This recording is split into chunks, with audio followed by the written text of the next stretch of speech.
আলহামদুলিল্লাহ, আল্লাহ রাব্বুল আলামিনের দরবারে অসংখ্য শুকর আদায় করতেছি যে রব্বে কারীম আমাদেরকে মুসলমান হিসাবে জন্মগ্রহণ করার তৌফিক দিয়েছেন।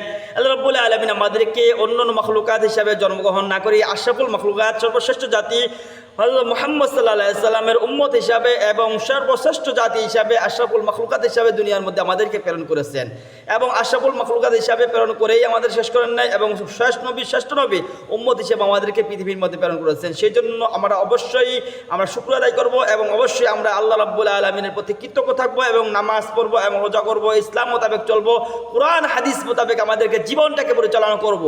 কোরআন হাদিস মোতাবেক যদি আমাদের জীবনটা পরিচালনা করতে পারি তাহলে ইহ জিন্দিগি যেরকম আমাদের শান্তি হবে, পরকালের জিন্দিগির মধ্যে আমরা অসীম সুখ এবং শান্তির ঠিকানা জান্নাতুল ফেরদাউসের বাসিন্দা হতে পারবো। আল্লাহ রাব্বুল আলামিন সেই জান্নাতুল ফেরদাউসের বাসিন্দা আমাদেরকে বানিয়ে দেখ। সেই জন্য অবশ্যই আল্লাহ রাব্বুল আলামিনের কাছে আকুতিভাবে আমরা দোয়া করব এবং আল্লাহ রাব্বুল আলামিনের কাছে বলবো, হে আল্লাহ, তোমাদেরকে সমস্ত প্রকার পাপাচারী থেকে, সমস্ত প্রকার জুলুম থেকে, সমস্ত প্রকার নির্যাতন থেকে, সমস্ত প্রকার গুনাহের কাছ থেকে আমাদেরকে বিরত রাখো এবং তোমার দোয়া জান্নাতুল ফেরদাউসের বাসিন্দা আমাদেরকে বানিয়ে দাও। তোমার দোয়া জান্নাতুল ফেরদাউসের বাসিন্দা হয়ে যেন আমরা আল্লাহ রাব্বুল আলামিন তোমার দরবার যেন আমরা সবসময় কৃতজ্ঞ হতে পারি, সবসময় তোমার প্রতি আমরা হাজারি করতে পারি, কান্নাকাটি করতে পারি, সেই একটা মন, সেই একটা অন্তর আমাদেরকে দান করে দাও। আল্লাহ রাব্বুল আলামিন আমাদেরকে আমাদের দোয়াকে কবুল করে নেক। সকলে বলে আমিন। ওয়া মা তৌফিক ইল্লা বিল্লাহ।